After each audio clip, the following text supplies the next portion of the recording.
بسم اللہ الرحمن الرحیم۔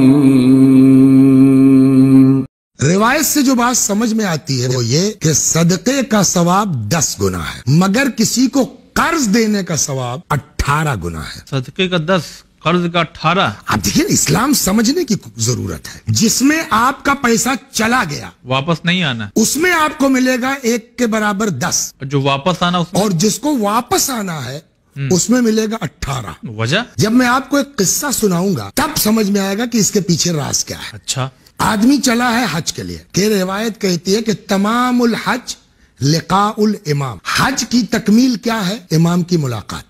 آج امام نہیں ہے تو لوگ جاتے ہیں مدینہ منورہ رسول اللہ کی قبر مبارک پر، اور جو 4 امام ہمارے ہیں، تو یہ سلسلہ پہلے سے رہا ہے۔ حج کی تکمیل امام کی ملاقات ہے، آج کے زمانے میں کہیے امام کی زیارت۔ یہ آدمی گیا حج پر۔ اب میں ذرا سا کنفیوزڈ ہوں کہ اس کا پیسہ کھویا کہاں؟ حج میں کھویا اور اس کی وجہ سے مدینے آیا، یا اس بنا پر کہ صاحب حج کی تکمیل یہ ہے کہ امام سے ملا جائے تو وہ مدینے آیا اور وہاں پیسہ کھو گیا؟ بہرحال اس کے جو ہے وہ پونجی جو زادرہ تھی وہ کھو گئی۔ کہتے ہیں کہ اب وہ مدینے میں آیا، یہ زمانہ تھا ہمارے اور آپ کے 8ویں امام رضا علیہ السلام کا، تو اس کے ذہن میں شاید یہ آیا کہ یار ان سے بہتر کوئی نہیں ہے کہ جو، اچھا یہ خود بڑا آدمی تھا، اپنے علاقے میں حیثیت والا آدمی تھا جی، تو وہ امام کے پاس آ گیا اور اس کا لہجہ بتا رہا ہے کہ وہ آدمی ٹھیک ٹھاک تھا، کیا تھا۔ آگے کہتا صاحب دیکھیے میں فقیر نہیں ہوں، میں اپنے علاقے میں دولت مند آدمی ہوں، آیا تھا حج کے اوپر، اتفاق ہے کہ میری پونجی جو ہے، میری تھیلی وہ کھو گیا۔ اچھا، تو پلیز آپ میرے ساتھ اتنا کر دیجئے، خراسان کا رہنے والا تھا جی، میں اپنے وطن تک چلا جاؤں اور میں آپ سے خیرات نہیں مانگ رہا ہوں، ہم وہاں پہنچ کے آپ کی طرف سے صدقہ کر دیں گے، کسی غریب کو دے دیں گے۔ ہم کو پھنس گئے ہیں اس وقت۔ حضرت سمجھ گئے کہ یہ عزت دار آدمی ہے، اس کے ساتھ کیسے؟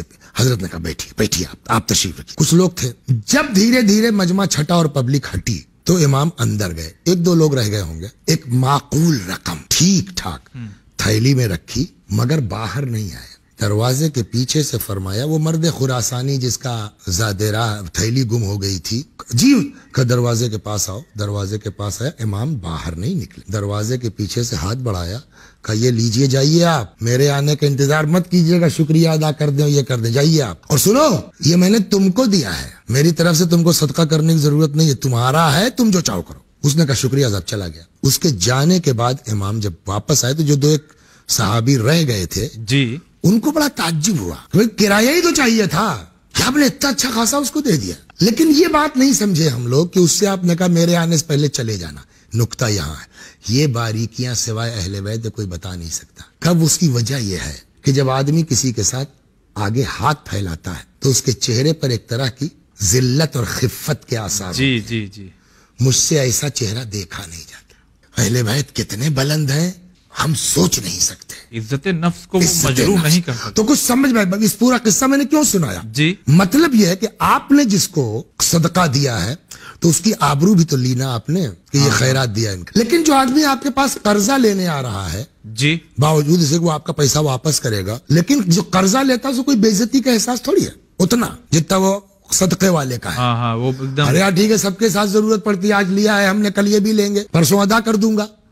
تو قرضے میں جو مین چیز ہے کہ کام بھی ہو گیا اور عزت بھی رہ گئی۔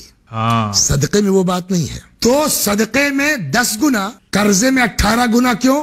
کہ اس کا آپ نے کام بھی کر دیا، اس کی عزت بھی رہ گئی۔ تو یہ 8 گنا جو بڑھے گا نا، وہ عزت بچانے کے لیے، اس لیے قرضہ دینے کا 18 گنا ہے، اس لیے قرض دینے کا واہ 18 گنا۔